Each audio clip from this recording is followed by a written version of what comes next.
പണക്കാരെ കുറിച്ച് പറയുമ്പോൾ വിചാരിക്കുമ്പോൾ പണക്കാർക്ക് മാത്രമുള്ളത്, ഞാൻ പാവപ്പെട്ടവൻ, എനിക്കൊന്നുമില്ലല്ലോ, ഞാൻ എന്തിനാ പേടിക്കണേ? എൻ്റെ പ്രിയപ്പെട്ട സഹോദരങ്ങളെ, അല്ലാഹു സുബ്ഹാനഹു വ തആല ഒരു മനുഷ്യന് പണം കൊടുക്കും, സമ്പത്ത് കൊടുക്കും, അഭിവൃദ്ധി കൊടുക്കും. എന്നിട്ട് ഒന്നുമില്ലാത്തവനെ അവൻ്റെ കണ്ണിൻ്റെ മുന്നിൽ കൊണ്ടുപോയി അല്ലാഹു പരീക്ഷിക്കുമെന്ന് നബിയുനാ റസൂലുള്ളാഹി സല്ലല്ലാഹു അലൈഹി വസല്ലമ തങ്ങൾ പറയുന്നു, സമ്പത്ത് കൊടുത്ത ഒരുത്തൻ, ഒരുപാട് കോടിക്കണക്കിന് പണമുള്ള ഒരുത്തന്റെ മുന്നിൽ അല്ലാഹു ഒന്നുമില്ലാത്തവനെ കൊണ്ടുപോയി ചോദിപ്പിക്കും. വല്ലതെന്താ? അവൻ വാതിലടയ്ക്കും, അല്ലെങ്കിൽ അവൻ മുഖം തിരിക്കും, അല്ലെങ്കിൽ കണ്ട പരിചയം പോലും കാണിക്കില്ല, അല്ലെങ്കിൽ വീട്ടിലേക്ക് കയറി ചെല്ലുമ്പോൾ പറയും, പിരിവുകാരെ കൊണ്ട് മടുത്തു. പറച്ചിലൊക്കെ കേൾക്കണം, പള്ളിയുടെ പിരിവിന് പോകുമ്പോഴൊക്കെ നമ്മൾ കേട്ടോണ്ടിരിക്കണതാ. പിരിവുകാരെ കൊണ്ട് മടുത്തു. പലരും വീടിന്റെ വാതിൽ പോലും തുറക്കുന്നില്ല. പരിചയമുള്ളവര് പോലും ചിരിച്ച് കളിച്ച് എൻ്റെ പ്രിയപ്പെട്ടവരെ അങ്ങ് പറഞ്ഞു തീർക്കുന്നു, ഒന്നും മിണ്ടണില്ല. അപ്പൊ അല്ലാഹു സമ്പത്ത് കൊടുത്തവന്റെ മുന്നിൽ ഒന്നുമില്ലാത്തവനെ കൊണ്ടുപോയി കാണിച്ച് പരീക്ഷിക്കും. 2, സമ്പത്തില്ലാത്തവൻ അല്ലാഹു പരീക്ഷിക്കുന്നത് എങ്ങനാ? അവന്റെ കണ്ണിന്റെ മുന്നിൽ സമ്പത്തുള്ളവൻ അല്ലാഹു കാണിച്ചു കൊടുക്കും. പടച്ചവനെ, എൻ്റെ കയ്യിൽ എന്ത് സമ്പത്താ, എന്ത് പണം ഇല്ലേ, നമ്മൾ പാവങ്ങളൊന്നും ഇല്ലല്ലോ അല്ലാഹു. പടച്ചവനെ, നമുക്കിവിടെ ഉണ്ടായിരുന്നെങ്കിൽ ഇല്ലേ. കണ്ണിന്റെ മുന്നിലെ സമ്പത്ത്. അപ്പം നമ്മൾ എന്ത് പറയും? അവന് കഷ്ടപ്പെട്ടുണ്ടാക്കിയതായിരിക്കാം, ഹലാലായ മാർഗത്തിലൂടെ സമ്പാദിച്ചതായിരിക്കാം. ഇപ്പം നമ്മൾ പറയും, പടച്ചവന് ഓൻ ആരെയോ പറ്റിച്ചതാ, അല്ലെങ്കിൽ എന്തൊക്കെ മോഷണവും മറ്റുള്ള പരിപാടികളും നടത്തിയിട്ട് കഞ്ചാവ് കച്ചവടം എന്തോ ഉണ്ട്, കള്ള് കച്ചവടം ഉണ്ട്, അങ്ങനത്തേതാ മറ്റേതാ മറിച്ചതാ. അപ്പോൾ നമ്മൾ അവനെ കുറ്റം പറഞ്ഞുകൊണ്ടിരിക്കും. 2 പേരും തോറ്റുപോകും. അല്ലാഹു കാക്കുമാറാകട്ടെ, അല്ലാഹു കാക്കുമാറാകട്ടെ. എൻ്റെ പ്രിയപ്പെട്ട സഹോദരങ്ങളെ, സമ്പന്നതയിൽ അഹന്തത നടിക്കുന്നവർ, അല്ലാഹുവിന്റെ പരിശുദ്ധമായ ഖുർആൻ ഒരു സമ്പന്നന്റെ കഥ പറഞ്ഞു തരികയാണ്. അല്ലാഹുവിന്റെ വിശുദ്ധമായ ഖുർആനിന്റെ 6000-ൽ പരം വരുന്ന ആയത്തുകൾ, 114 അധ്യായങ്ങൾ. ആ പരിശുദ്ധമായ ഖുർആൻ വെറുതെ വെക്കാനുള്ളതല്ല, അതെടുത്ത് ഓതാനുള്ളതാണ്, പഠിക്കാനുള്ളതാണ്, അതിന്റെ അർത്ഥങ്ങൾ ഗ്രഹിക്കാനുള്ളതാ. ആ വിശുദ്ധമായ ഖുർആൻ എടുത്തു നോക്കുമ്പോ ഒരു മനുഷ്യന് സമ്പത്തിനോട് ആർത്തി വന്നു കഴിഞ്ഞാൽ, പണത്തിനോട് വല്ലാത്ത മോഹം വന്നു കഴിഞ്ഞാൽ, ഈ ദുനിയാവിന്റെ സുഖ ആഡംബരങ്ങളോട് വല്ലാത്ത കൊതി വന്നു കഴിഞ്ഞാൽ, എത്ര വലിയ കൊലകൊമ്പനാണെങ്കിലും അല്ലാഹു അവനെ തരം താഴ്ത്തുകയാണ്, അല്ലാഹു അവനെ നശിപ്പിച്ചു കളയുകയാണ്. എത്ര വലിയ പദവിയിലാകനായവനാകട്ടെ, പണ്ഡിതനാകട്ടെ, ഹാഫിദാകട്ടെ, ആലിമാകട്ടെ, പ്രഭാഷകനാകട്ടെ, ഇമാമാകട്ടെ, എത്ര വലിയ കൊലകൊമ്പനാണെങ്കിലും ഈ ദുനിയാവിനോടുള്ള മോഹം വന്നാൽ, സമ്പത്തിനോടുള്ള ആർത്തി വന്നു കളഞ്ഞാൽ അല്ലാഹു അവനെ തകർത്തു കളയുമെന്ന് അല്ലാഹുവിന്റെ വിശുദ്ധ ഖുർആൻ. എത്ര വലിയ കൊലകൊമ്പനാണെങ്കിലും, ഇനി ഹാഫിളോ ആലിമോ എത്ര വലിയ പണ്ഡിതനോ ഹജ്ജ് ചെയ്തവനാകട്ടെ, ഹജറുൽ അസ്വദ് കെട്ടിപ്പിടിച്ച് കിടക്കുന്നവനാകട്ടെ, അവന് സമ്പത്തിനോടും ഈ ദുനിയാവിനോടുമുള്ള ആഗ്രഹവും ആർത്തിയും വന്നു കളഞ്ഞ അവന്റെ കാര്യം വല്ലാത്ത നഷ്ടമാ. അല്ലാഹു നമ്മളെ കാത്തിരക്ഷിക്കുമാറാകട്ടെ, അല്ലാഹു നമ്മളെ കാത്തിരക്ഷിക്കുമാറാകട്ടെ. കാരണം ഞാൻ വെറുതെ പറഞ്ഞതല്ല, അല്ലാഹുവിന്റെ ഖുർആൻ ഒരു ചരിത്രം പറയുന്നുണ്ട്. സാധാരണ ഒരു മനുഷ്യന്റെ ചരിത്രമല്ല. ബല്ലാഗുബിന് ബാഗൂറ എന്ന് പറയുന്ന ഒരു വലിയ മഹാൻ, സാധാരണ ആളല്ല. അല്ലാഹുവിന്റെ അർശ് നോക്കിയിട്ട് ആകാശത്തേക്ക് നോക്കിയിരുന്നിട്ട് തന്റെ മുന്നിലിരിക്കുന്ന ശിഷ്യന്മാർക്ക് ക്ലാസ് എടുക്കുന്ന മഹാൻ. എന്നാലോചിക്കുക, നമ്മളൊക്കെ കിതാബ് നോക്കിയിട്ടില്ലേ പഠിപ്പിക്കുക? അദ്ദേഹം ഇങ്ങനെ ആകാശത്ത് നോക്കിയിട്ട് പഠിപ്പിക്കും. എന്റെ പ്രിയപ്പെട്ടവരെ, ചരിത്രം പറയുന്നു, അസ്മാഉൽ ഹുസ്ന കാണാതറിയുന്ന ആള്, അസ്മാഉൽ ഹുസ്നയെ കുറിച്ച് അറിയുന്ന ആളാ അല്ലാഹുവിന്റെ പേരുകൾ. അത് മാത്രമല്ല, അദ്ദേഹം അല്ലാഹുവിന്റെ മുന്നിൽ കൈ നീട്ടിയിട്ട് എന്തെങ്കിലും ചോദിച്ചാൽ ആ കൈ താഴ്ത്തുന്നതിന് മുമ്പ് അത് കിട്ടുമായിരുന്നു. അത്രയും വലിയ മഹാൻ. പക്ഷെ ആ മഹാൻ, ഖുർആൻ പറയുന്നു, അവൻ ചത്തുപോയത് പട്ടി ചത്തുപോയത് പോലെയാണ് പറഞ്ഞ ഖുർആൻ. ഖുർആൻ എടുത്തു നോക്കിയാൽ കാണാം, അല്ലാഹു പറയുന്നുണ്ട്, അവൻ പട്ടി ചത്തുപോയതുപോലെ, നായിയെ പോലെ ചത്തുപോയി. എന്തുകൊണ്ട് സംഭവിച്ചു? എന്തേ? അതിന്റെ കാരണം എന്തേ? ഇത്രയും വലിയ കൊലകൊമ്പനായ മനുഷ്യൻ ഇങ്ങനെ തീരാനുള്ള അവസ്ഥ എന്തേ? എന്റെ പ്രിയപ്പെട്ടവരെ, മഹാനായ കലീമുല്ലാഹി മൂസാ നബി അലൈഹിസ്സലാം, മൂസാ നബിയുടെ കാലഘട്ടത്തിൽ ജീവിച്ചിരുന്ന മനുഷ്യനായിരുന്നു. അവസാനം അവിടുന്ന് മൂസാ നബി അലൈഹിസ്സലാമിന് എതിരായിട്ട് എല്ലാവരും കൂടി കുറച്ച് അധികാരം തരാം, സമ്പത്ത് തരാം, നിനക്ക് സുന്ദരികളായ പെണ്ണുങ്ങളെ തരാം, നിന്റെ ദുആയിക്ക് ഉത്തരമുണ്ടല്ലോ, മൂസായിക്ക് എതിരായിട്ട് നീ ദുആ ചെയ്യണമെന്ന് അവിടെ നിന്ന് ആൾക്കാര് മോഹവാഗ്ദാനങ്ങൾ നൽകിയിട്ട് ബല്ലാഗ് ഇബ്നു ബാവൂർ എന്ന് പറയുന്ന മനുഷ്യന്റെ മുന്നിൽ ചെന്നപ്പോൾ അവിടെ നിന്ന് മൂസാ നബിക്ക് എതിരായി ദുആ ചെയ്തു. അവസാനം അങ്ങനെ ചരിത്രം പറയുന്നു, പട്ടിയ നായിയെ പോലെ ചത്തുപോയി എവിടെയോ കടന്ന്. അള്ളാഹു കാത്തുരക്ഷിക്കുമാറാകട്ടെ, അള്ളാഹു കാത്തുരക്ഷിക്കുമാറാകട്ടെ. അപ്പൊ ഞാൻ പറഞ്ഞു വന്നത്, ദുനിയാവിനോടുള്ള ആർത്തി അങ്ങ് കൂടിയാൽ, സമ്പത്തിനോടുള്ള ആർത്തി അങ്ങ് കൂടിയാൽ, എന്റെ പ്രിയപ്പെട്ട സഹോദരങ്ങളെ, നമ്മളെല്ലാവരും മറന്നു പോവുകയാണ്. പലതും ഞാനും നിങ്ങളും മറന്നു പോകുമ്പോ അള്ളാഹുവിന്റെ വിശുദ്ധമായ ഖുർആൻ, പടച്ചവനെ ചിലർക്ക് സമ്പത്ത് കൂടിക്കഴിഞ്ഞാൽ, അധികാരങ്ങൾ കിട്ടിക്കഴിഞ്ഞാൽ പിന്നെ വല്ലാത്ത അഹങ്കാരമാണല്ലോ, വല്ലാത്ത ആഡംബര ജീവിതമാണല്ലോ. എങ്കിൽ എന്റെ പ്രിയപ്പെട്ടവരെ, പരിശുദ്ധമായ ഖുർആൻ അതാ ഒരു മനുഷ്യനെ കുറിച്ച് സമ്പത്ത് അഹങ്കാരം നടിച്ചതിന്റെ പേരിൽ നശിച്ചുപോയ ഒരു മനുഷ്യന്റെ ഉദാഹരണ സഹിതം അള്ളാഹുവിന്റെ വിശുദ്ധമായ ഖുർആൻ പറയുകയാ. അള്ളാഹുവിന്റെ വിശുദ്ധമായ ഖുർആൻ സമ്പത്ത് കൊണ്ട് അഹങ്കരിച്ച് നടന്ന ഒരു മനുഷ്യനുണ്ടായിരുന്നു. ആ മനുഷ്യനെ എങ്ങനെയാണ് അള്ളാഹു നശിപ്പിച്ചത്, അവനെ തകർത്ത് കളഞ്ഞത് എങ്ങനെയാണെന്ന് അള്ളാഹുവിന്റെ ഖുർആൻ അവിടെ നിന്ന് ഉദാഹരണ സഹിതം പറയുകയാണ്. ആരുടെ കാലഘട്ടത്തിലാ? മഹാനായ കലീമുല്ലാഹി മൂസാ നബി അലൈഹിസ്സലാം. മൂസാ നബി അലൈഹിസ്സലാമിന്റെ ജനതയിൽപ്പെട്ട ഒരു മനുഷ്യനെ കുറിച്ച് അല്ലാഹുവിന്റെ ഖുർആൻ പറയുകയാണ്. ഇന്ന ഖാറൂന ഖാന മിന ഖൗമി മൂസാ. അല്ലാഹുവിന്റെ പരിശുദ്ധമായ ഖുർആൻ മൂസാ നബിയുടെ ജനതയിൽപ്പെട്ടവനാണ് ഖാറൂൻ എന്ന് പരിശുദ്ധമായ ഖുർആൻ പറയുകയാ. മഹാനായ മൂസാ നബി അലൈഹിസ്സലാമിന്റെ അതാ ജനതയിൽപ്പെട്ടവനായിരുന്നു. അവിടെ നിന്ന് ഖുർആൻ പറയുകയാ, മൂസാ നബിയുടെ കുടുംബത്തിൽപ്പെട്ടവനായിരുന്നു ഖാറൂൻ. അവിടെ നിന്ന് ഹദീസ് നോക്ക്, അവിടെ നിന്ന് പറയുന്ന മൂസാ നബി അലൈഹിസ്സലാമിന്റെ കുടുംബത്തിൽപ്പെട്ടവനായിരുന്നു ഖാറൂൻ. അവന് തുടക്കത്തിൽ മൂസാ നബിയുടെ കൂടെയായിരുന്നു, നടക്കുന്നതും സർവകാര്യങ്ങളും ചെയ്യുന്നതും മൂസാ നബിയുടെ കൂടെയാ. മഹാനായ മൂസാ നബി അലൈഹിസ്സലാമിന്റെ കൂടെയാണ് അവൻ ഉണ്ടായിരുന്നത്. അദ്ദേഹത്തിന്റെ കൂടെ പടച്ചവനെ ഭൗതികവും സ്ഥാനമാനങ്ങളും അധികാരങ്ങളും പണവും ഇങ്ങനെ ഒരുപാട് ആ മനുഷ്യന് പിന്നീട് ഉണ്ടാകുമ്പോ ആ മനുഷ്യൻ അതാ പടച്ചവനെ മതിമറന്നു പോവുകയാണ്. അള്ളാഹു അനുഗ്രഹങ്ങൾ കൊടുത്തു കഴിയുമ്പോ പടച്ചവനെ വന്ന വഴി മറന്നു പോകുന്ന പലരുമുണ്ട്. ഒന്നുമില്ലാതെ പായിപ്പാട് കടന്നു വന്നിട്ട് ഇന്ന് പടച്ചവൻ ഒരുപാട് സമ്പത്ത് കൊടുത്തവരുണ്ടല്ലോ. വലിയ കൊട്ടാരങ്ങളായല്ലോ, ഒരുപാട് ഷോപ്പുകളായല്ലോ, സഞ്ചരിക്കാൻ വാഹനമായല്ലോ, മുന്നിലും പുറകിലും നടക്കാൻ ആളുണ്ടായല്ലോ.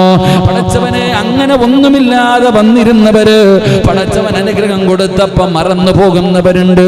അല്ലാഹുവേ തിരിഞ്ഞു നോക്കാത്തവരുണ്ട്.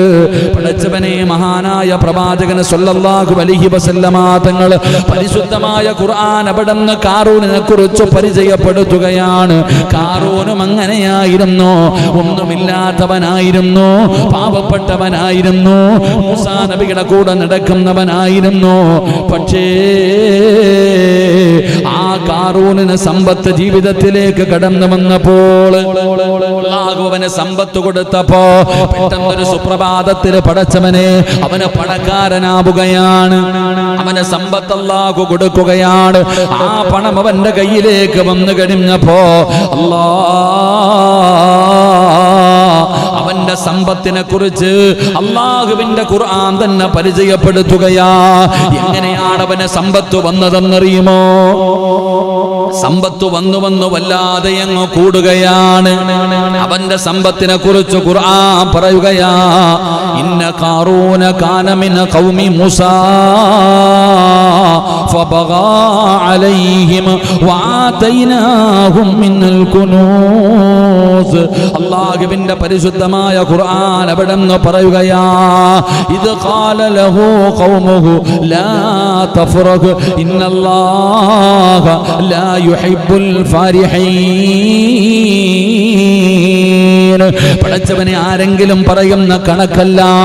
ആ കാറൂനിന്റെ കയ്യിലിരിക്കുന്ന സമ്പത്തിനെ കുറിച്ച് അല്ലാഹുവിന്റെ പരിശുദ്ധമായ ഖുർആൻ പറയുന്നു, പടച്ചവനെ അവന്റെ കയ്യിലിരിക്കുന്ന ഖജനാവിന്റെ താക്കോലുണ്ടല്ലോ, അവന്റെ ലോക്കറുകളുടെ ചാവികളുണ്ടല്ലോ, അവനവന്റെ പണം സൂക്ഷിച്ചു വെച്ചിരിക്കുന്നതിന്റെ താക്കോലുകൾ ചുമക്കാൻ എത്രയോ ജനതകൾക്ക് ചുമക്കാൻ, വലിയ വലിയ സംഘങ്ങൾക്ക് ചുമക്കാനുള്ള താക്കോലുകൾ പോലും അവന്റെ കയ്യിലുണ്ടായിരുന്നു എന്ന് അല്ലാഹുവിന്റെ വിശുദ്ധമായ ഖുർആൻ അവിടെന്ന് പറയുമ്പോ, എന്റെ പ്രിയപ്പെട്ടവരെ നിങ്ങൾ ചിന്തിച്ചു നോക്ക്. നമ്മുടെ വീടിനകത്തിരിക്കുന്ന അലമാരിയുടെ താക്കോല്, നമ്മളൊക്കെ വീട്ടിൽ വെച്ചിരിക്കുന്ന വല്ല സ്വർണവും പൈസയും വെച്ചിരിക്കുന്ന അലമാരിയുടെ താക്കോല് കട്ടിലിനടിയിൽ വെക്കുന്നവരുണ്ട്, തലകണക്കടിയിൽ വെക്കുന്നവരുണ്ട്, അരയിൽ കെട്ടിക്കൊണ്ട് നടക്കുന്നവരുണ്ട്, കഴുത്തിൽ കെട്ടിയിട്ട് നടക്കുന്നവരുണ്ട്. അല്ലാഹു ഈമാൻ നൽകുമാറാകട്ടെ. എന്താ ചിരിക്കണേ? എന്താ ചിരിക്കണേ? എൻ്റെ ഒരു പ്രിയപ്പെട്ട സുഹൃത്ത്, അദ്ദേഹത്തിന്റെ ഒരു കുടുംബം ഞാൻ കണ്ടതാ, നേരിട്ട് കണ്ടതാ. അദ്ദേഹം പറയുന്നു, ഉസ്താദ് ഭാര്യയ്ക്ക് ചെലവിന് പോലും കൊടുക്കില്ല, കോടിക്കണക്കിന് ഇഷ്ടം പോലെയുണ്ട്, ഒരുപാട് ഏക്കർ കണക്കിന് വസ്തുവുണ്ട്, അത്രയ്ക്കും ജാഗയുണ്ട്, ഒരുപാടുണ്ട്. പക്ഷെ ഭാര്യയ്ക്ക് ചെലവിന് കൊടുക്കൂല, 5 പൈസ കൊടുക്കൂല. താക്കോൽ എവിടെയാ? കഴുത്തിൽ കെട്ടിയിട്ടിരിക്കുക, തുണിക്കകത്ത്. എൻ്റെ പ്രിയപ്പെട്ട, ഞാൻ എൻ്റെ അനുഭവത്തിൽ ഞാൻ കണ്ടതാ. അള്ളാഹു നമുക്ക് ഈമാൻ നൽകുമാറാകട്ടെ. കണ്ടിട്ടുണ്ടോ അൻസാരി എന്നെ അങ്ങനെ വല്ലതിന്? നിങ്ങൾ കണ്ടിട്ടുണ്ടാ? കൊടുക്കൂല, അരയിൽ കെട്ടിക്കൊണ്ട് നടക്കും താക്കോല്, ഒരെണ്ണമേ ഉള്ളൂ. ആകെ അവനുള്ള എന്താ, എന്തോ നക്കാപ്പി ചെയ്യണ്ട, അതുപോലും സൂക്ഷിക്കുന്ന ഇങ്ങനെ കൊണ്ട് നടക്കുന്നുണ്ടെങ്കിൽ കാറൂനിന്റെ ലോക്കറിന്റെ താക്കോല് വലിയ സംഘങ്ങൾക്ക് ചുമക്കാനുള്ളത് അത്രയും ഉണ്ടായിരുന്നു എന്ന് അള്ളാഹുവിന്റെ വിശുദ്ധ ഖുർആൻ. അള്ളാഹു നമുക്ക് ഈമാൻ നൽകി അനുഗ്രഹിക്കുമാറാകട്ടെ. മൂസാ നബി അലൈഹിസ്സലാമിന്റെ കൂടെ ഉണ്ടായിരുന്ന സമയത്ത് അവൻ നല്ല രൂപത്തിൽ ജീവിച്ച് നല്ലവനായിരുന്നു. മൂസാ നബി അലൈഹിസ്സലാമിന്റെ കൂടെ നടക്കുമ്പോൾ ഒരു നല്ല മനുഷ്യനായിരുന്നു. അവിടുന്ന് ചരിത്രം പറയുകയാ. എന്നാൽ പിന്നീട് അവന് ധനമുണ്ടായപ്പോ, സമ്പത്ത് ഒരുപാട് വന്നപ്പോ പിന്നെ തോന്നിവാസം കൂടി. അതങ്ങനാണല്ലോ, പണം കൂടിക്കഴിയുമ്പോ ഇസ്ലാമിന്റെ നിയമങ്ങളൊന്നുമില്ല. എന്തുപ്പാ ഇല്ലേ, പലതും പറയണമെന്നുണ്ട്, ലൈവായതുകൊണ്ട് ഞാൻ പറയണില്ല. അല്ലാഹു ഈമാൻ നൽകുമാറാകട്ടെ. പണം കൂടിക്കഴിയുമ്പോ ഇസ്ലാമിന്റെ എന്ത് നിയമം? സമ്പത്ത് കൂടി കഴിയുമ്പോ പിന്നെ നമുക്ക് പലതും, ഇപ്പൊ തന്നെ ഓണസദ്യയൊക്കെ നമുക്ക് അതൊക്കെ നിസ്സാരമായി പോയില്ലേ? അങ്ങനല്ലേ? പണം കൂടിക്കഴിയുമ്പോ നമുക്ക് പിന്നെ എല്ലാം എളുപ്പം. അത് ചെയ്യുന്നതിൽ എന്താ കുഴപ്പം, ഇത് ചെയ്യുന്നതിൽ എന്താ കുഴപ്പം, അവിടെ കൊടുക്കാമല്ലോ ഇവിടെ കൊടുക്കാമല്ലോ, ഇതൊക്കെ മറ്റേതല്ലേ മറിച്ചതല്ലേ മസല, അങ്ങനെ വന്നുകൊണ്ടിരിക്കും. സമ്പത്ത് കൂടി കഴിയുമ്പോൾ അങ്ങനെ. എന്റെ പ്രിയപ്പെട്ടവരെ, അള്ളാഹുവിന്റെ ഖുർആൻ അവിടെ നിന്ന് പറയുന്നു, ഇവനിങ്ങനെ സമ്പത്ത് കൂടിക്കഴിഞ്ഞപ്പോൾ അവന് തോന്നിവാസവും കൂടി, അക്രമവും കൂടി, അഹങ്കാരം കൂടി. ഇവനെങ്ങനെ ഇപ്പൊ പറയുന്നറിയോ, ഞാൻ ഉണ്ടാക്കിയതാ ഇത് മുഴുവനും, ഇതൊക്കെ എങ്ങനെ വെറുതെ കിട്ടിയതാണോ? ഞാൻ കഷ്ടപ്പെട്ടുണ്ടാക്കിയതാ, എൻ്റെ ബുദ്ധി കൊണ്ട്, എൻ്റെ ആരോഗ്യം കൊണ്ട്, ഞാൻ കഷ്ടപ്പെട്ട് എൻ്റെ രക്തം വിയർപ്പാക്കി അധ്വാനിച്ചത്. പള്ളിയിൽ ഉസ്താദ് പറയുന്നത് ഇതൊക്കെ ശരിയല്ല, പോടാ നിന്റെ പണി നോക്കിപ്പോ, ഞാൻ ഉണ്ടാക്കിയത്, എനിക്ക് ഇഷ്ടപ്പെട്ട രീതിയിൽ ഉണ്ടാക്കി, ഞാൻ ഇഷ്ടപ്പെട്ട പോലെ. നിനക്ക് എന്താ വേണം അല്ലേ? ഉണ്ടാക്കി ഞാൻ ഇങ്ങനെ വിളിക്കുന്നു, നിനക്ക് എന്താ ചോദിക്കാനുള്ള കഥ? എന്റെ പ്രിയപ്പെട്ടവരെ, അള്ളാഹുവിന്റെ ഖുർആൻ അവിടെ നിന്ന് പറയുന്നു, അവന്റെ ജീവിതം അതിരുവിട്ടുപോയി. അവന്റെ ജീവിതം അള്ളാഹു കൊടുത്ത സമ്പത്ത് കൊണ്ട് അവൻ ആർഭാട ജീവിതങ്ങളെ നയിക്കുകയാണ്, അഹങ്കാരം കാണിക്കുകയാണ്. അതിരുവിട്ട് ജീവിച്ചപ്പോ മഹാനായ കലീമുല്ലാഹി മൂസാ നബി അലൈഹിസ്സലാമും മൂസാ നബിയുടെ കൂടെ ഉണ്ടായിരുന്നവരും അവനെ നന്നാക്കാൻ തീരുമാനിച്ചു. കൂടെ നടന്നവനാണല്ലോ. ഇന്നലെ വരെ കൂടെ നടന്നവന് പെട്ടെന്ന് വഴിതെറ്റി പോകുമ്പോൾ അവനെ ഒന്ന് ഉപദേശിക്കണമല്ലോ, അവനെ നന്നാക്കണമല്ലോ. അങ്ങനെ അല്ലാഹുവിന്റെ ഖുർആൻ പറയുന്നു, വബ്തഗി ഫീമാ ആതാകല്ലാഹു ദാറൽ ആഖിറ വലാ തൻസാ നസീബക മിനദ് ദുനിയാ വഅഹ്സിൻ കമാ അഹ്സനല്ലാഹു ഇലൈക വലാ തബ്ഗിൽ ഫസാദ ഫിൽ അർള് ഇന്നല്ലാഹ ലാ യുഹിബ്ബുൽ മുഫ്സിദീൻ. ഖാറൂൻ ഒരുപാട് സമ്പത്ത് കിട്ടിക്കഴിഞ്ഞപ്പോ അല്ലാഹുവിനെ മറന്നുകൊണ്ട് ധിക്കാരിയെ പോലെ നടക്കുന്നത് കണ്ടപ്പോ മൂസാ നബിയും തന്റെ അനുയായികളും അവനെ ഉപദേശിക്കുകയാണ്. പടച്ച റബ്ബ് നിനക്ക് നൽകിയതാണ്, നിനക്ക് പരലോക ചിന്തയില്ലേ, അല്ലാഹുവിനെ കുറിച്ച് ഓർമ്മയില്ലേ, നാളെ പടച്ച റബ്ബിന്റെ മുന്നിൽ പോയി നിൽക്കേണ്ടവനാണെന്നുള്ള ചിന്ത നിനക്കില്ലേ, അല്ലാഹുവല്ലേ നിനക്കിത് തന്നത്, ഇതിന്റെ ഒരു ഓഹരി പാപങ്ങൾക്ക് കൊടുത്തുകൂടെ, നല്ല കാര്യങ്ങൾക്ക് വേണ്ടി കൊടുത്തുകൂടെ, നന്മയായ കാര്യങ്ങൾക്ക് വേണ്ടി ചിലവഴിച്ചുകൂടെ, എന്തിനാണ് നിനക്ക് റബ്ബ് തന്നത് മുഴുവനും നീ ഇങ്ങനെ അല്ലാഹുവിന് ഇഷ്ടപ്പെടാത്ത രീതിയിൽ ഇങ്ങനെ ചിലവഴിക്കുന്നത്? എന്തിനാണ് നീ ദുനിയാവിലെ കുഴപ്പമുണ്ടാക്കുന്നത്? മൂസാ നബി അലൈഹിസ്സലാം അവിടുന്ന് ഖാറൂനിനെ ഉപദേശിക്കുമ്പോ അല്ലാഹുവേ അവൻ പറഞ്ഞ മറുപടി എന്തെന്നറിയുമോ? ഇത് ഞാൻ ഉണ്ടാക്കിയ സമ്പത്താണ്. പടച്ചവനെ ഒരാള് പറയുന്നതും അവന് കേൾക്കുന്നില്ല. അവൻ അഹങ്കാരം കൂടുകയാണ്, അവര് പാവപ്പെട്ടവരെ പുച്ഛത്തോടെ കാണുകയാണ്. അല്ലാഹുവേ അവൻ സമ്പത്തിന്റെ ആർത്തി കാരണം, ആ സമ്പത്ത് അധികരിച്ചത് കാരണം ഒരു അഹങ്കാരിയെ പോലെ ധിക്കാരിയെ പോലെ ഒരാളുടെയും വാക്ക് കേൾക്കാതെ പടച്ചവൻ അവനിങ്ങനെ ജീവിക്കുകയാണ്. അല്ലാഹുവിനെ മതിമറന്നുകൊണ്ട് നടക്കുകയാണ്. ഖാറൂൻ ഒരു നന്മ മാത്രം ആഗ്രഹിച്ചുകൊണ്ട് ഉപദേശിച്ചവരാ, ഇവനൊന്ന് നന്നാകട്ടെ, ഇവൻ പണമുള്ളവനല്ലേ, ഇത് കിട്ടിയാൽ ഒരുപാട് പേർക്ക് ഉപകാരമുണ്ടല്ലോ എന്ന് കരുതിയിട്ടാണ് എല്ലാവരും അവനെ ഉപദേശിക്കുന്നത്.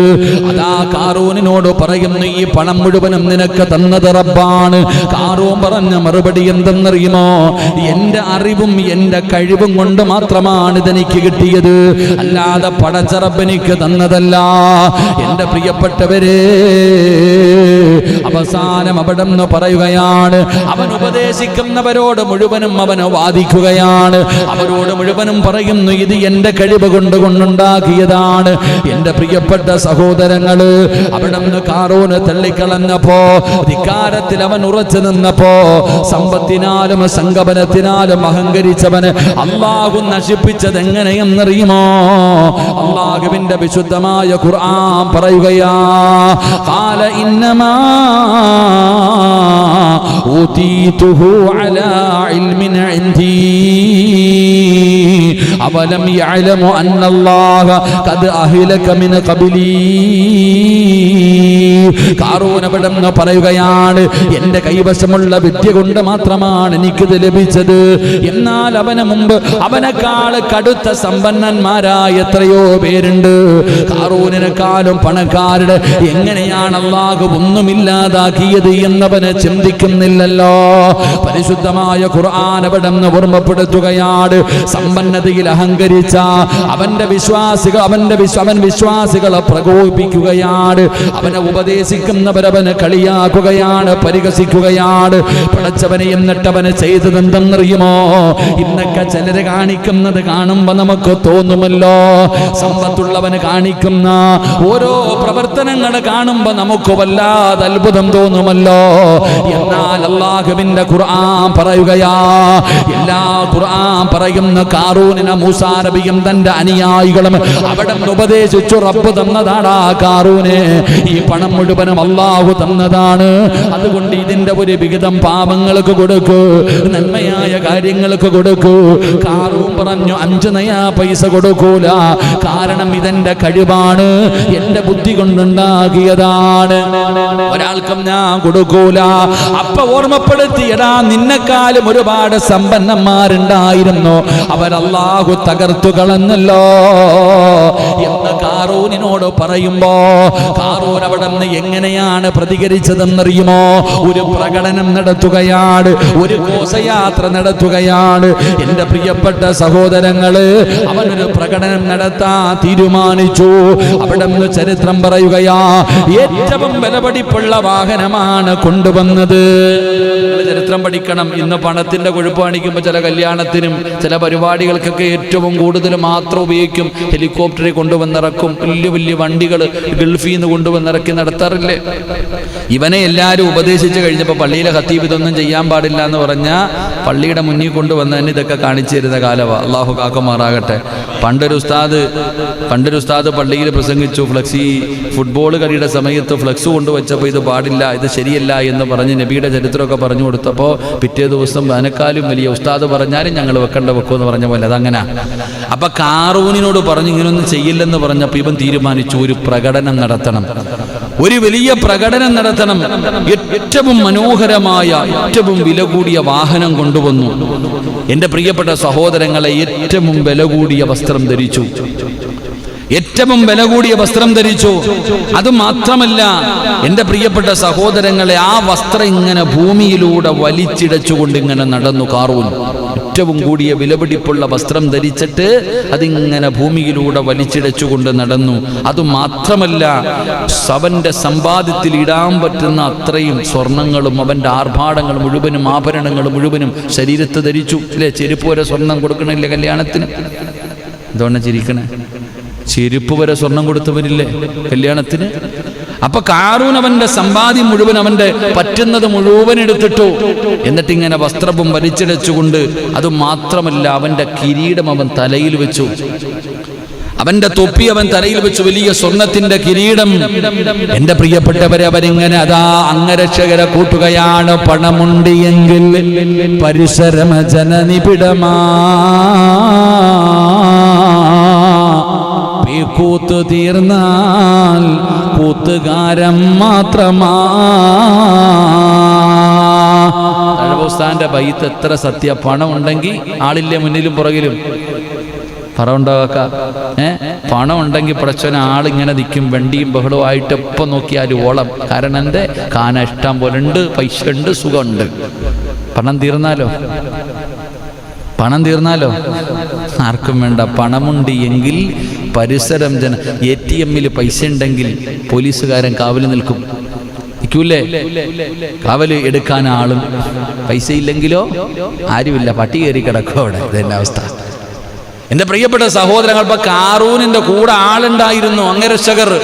അങ്ങനെ വലിയ പ്രകടനം നടത്തി. ഖുർആൻ പറയുകയാ, ഫഖറജ അലാ ഖൗമിഹി മിൻ സീനതി ഖാല അല്ലദീന യുരീദൂനൽ ഹയാത്തദ് ദുനിയാ യാ ലൈത ലനാ മിസ്ല മാ ഉതിയ ഖാറൂൻ. അല്ലാഹുവിന്റെ പരിശുദ്ധമായ ഖുർആൻ ഇവിടെന്ന് പറയുകയാണ്, ജനമധ്യത്തിലൂടെ കാറൂൻ ഇങ്ങനെ പ്രകടനം നടത്തുകയാണ്, പണത്തിന്റെ കൊഴുപ്പ് കാണിക്കുകയാണ്. അവനിങ്ങനെ ആഡംബരത്തോടുകൂടി സർവരെയും അത്ഭുതപ്പെടുത്തിയിട്ട് കോടികൾ ഇങ്ങനെ ചെലവഴിച്ചുകൊണ്ട് പ്രകടനം നടത്തുമ്പോ പടച്ചവനെ, ഈമാൻ കുറഞ്ഞവരുണ്ടല്ലോ, വിശ്വാസം ഉറയ്ക്കാത്തവരുണ്ടല്ലോ, അവര് പറയുന്നു കാറൂനിന് ലഭിച്ച അനുഗ്രഹമാ, കാറൂൻ എത്ര വലിയ ഭാഗ്യവാനാ, ഞങ്ങൾക്കും ഇതുപോലെ ലഭിച്ചിരുന്നെങ്കിൽ, ഞങ്ങൾക്കും ഇതുപോലെ കിട്ടിയിരുന്നെങ്കിൽ. ഈമാനില്ലാത്തവൻ, വിശ്വാസമില്ലാത്തവൻ, അല്ലാഹുവിനെ കുറിച്ച് ചിന്തയില്ലാത്തവൻ അവൻ കാറൂൻ ഇങ്ങനെ പോകുന്നത് കണ്ടപ്പോ അവൻ പറഞ്ഞു, കാറൂനിന് അല്ലാഹു കൊടുത്ത അനുഗ്രഹമാ, എത്ര വലിയ ഭാഗ്യവാനാ, പടച്ചവനെ ഞങ്ങൾക്കും ഇതുപോലെ കിട്ടിയിരുന്നെങ്കിൽ എത്രയോ നല്ലതാ. ജനങ്ങൾ അവിടെ നിന്ന് ആശിക്കുകയാണ്, തീർച്ചയായും അവന് ഭാഗ്യമുള്ളവനാണ് എന്ന് ജനങ്ങൾ പറയുമ്പോ കാറൂനിന്റെ പ്രകടനം കണ്ടിട്ട് ജനങ്ങൾ അവിടെ നിന്ന് പലരും വിലയിരുത്തുമ്പോൾ ചില ആൾക്കാർ ഈമാന് കുറഞ്ഞു പോയവർ അവരിങ്ങനെ പറയുമ്പോ അല്ലാഹുവിന്റെ ഖുർആൻ അവിടെ നിന്ന് പറയുകയാണ്, വഖാലല്ലദീന ഊതുൽ ഇൽമ വയൽഖുസവാബുല്ലാഹ്. എന്റെ പ്രിയപ്പെട്ടവരെ, പരിശുദ്ധമായ ഖുർആൻ ഇവിടെ നിന്ന് വിലയിരുത്തുകയാണ്, പഠിപ്പിക്കുകയാണ്. പടച്ചവനെ, ഈമാനുള്ളവർ ക്ഷമയുള്ളവരാണ്. അവർ ഒരിക്കലും സമ്പത്ത് കാണുമ്പോ, അധികാരം കിട്ടുമ്പോ, ആള് കൂടുമ്പോ അല്ലാഹുവിനെ മറന്നു പോകുന്നവരല്ല, അവർ അല്ലാഹുവിനെ ധിക്കരിക്കുന്നവരല്ല, അവർ അല്ലാഹുവിനെ വഴിപ്പെട്ടുകൊണ്ട് ജീവിക്കുന്നവരാണ്. അങ്ങനെ പലരും പറയാൻ തുടങ്ങി, കാറൂനിനെ പോലെ സമ്പത്ത് ഞങ്ങൾക്ക് കിട്ടിയിരുന്നെങ്കിൽ. പിന്നെയും ആള് കൂടുകയാണ്. പറയുകയാണ്, പടച്ചവനെ അങ്ങനെ വിശ്വാസികൾ പോലും പറയാൻ തുടങ്ങുമ്പോ അള്ളാഹു അവനെ നിസ്സാരമാക്കി കാണിക്കുകയാ. അള്ളാഹു ചെയ്തതെന്തെന്നറിയുമോ? പണത്തിന്റെ പേരിൽ അഹങ്കരിക്കുന്ന മുസ്ലിമേ, അധികാരത്തിന്റെ പേരിൽ അഹങ്കരിക്കുന്ന മുസ്ലിമേ, ആൾബലത്തിന്റെ പേരിൽ അഹങ്കരിക്കുന്ന മുസ്ലിമേ, അള്ളാഹുവിന്റെ ഖുർആൻ പറയുകയാണ്, സമ്പന്നതയിൽ അഹങ്കാരം നടിച്ച കാറൂനിന്റെ പര്യവസാനം എങ്ങനെയായിരുന്നെന്നറിയുമോ? ഏറ്റവും കൂടുതൽ വിലയുള്ള വാഹനമെടുത്ത് ഏറ്റവും കൂടുതൽ വിലപിടിപ്പുള്ള വസ്ത്രം ഭൂമിയിലൂടെ വലിച്ചടച്ച് അല്ലാഹുവേ തലയിൽ കിരീടം വെച്ചുകൊണ്ട് ജനങ്ങളെ മുഴുവനും വിളിച്ചു കൂട്ടിയിട്ട് നാട്ടുകാരെ കാണാൻ റോഡിലൂടെ ഷോ നടത്തിയ കാറൂനിന്റെ പര്യവസാനം എങ്ങനെയായിരുന്നെന്നറിയുമോ? അല്ലാഹുവിന്റെ വിശുദ്ധമായ ഖുർആൻ പറയുകയാണ്, ഫഖസഫിനാ ബിഹി വബിദാരിഹിൽ അർള ഫമാ കാന ലഹു മിൻ ഫഅതി യൻസുറൂ. അല്ലാഹുവിന്റെ വിശുദ്ധമായ ഖുർആൻ പടച്ചവനെ അവനിങ്ങനെ പ്രകടനം നടത്തിയല്ലോ. ജനങ്ങളെ കണ്ടുകൊണ്ട് പറഞ്ഞ്, ഇതുപോലെ ഞങ്ങൾക്കുണ്ടായിരുന്നെങ്കിൽ എത്രയോ നല്ലതാ. അവന് ഭാഗ്യവാനാ, അവൻ ഭാഗ്യവാനാ. ജനങ്ങൾ മുഴുവനോ പറയുകയാണ്.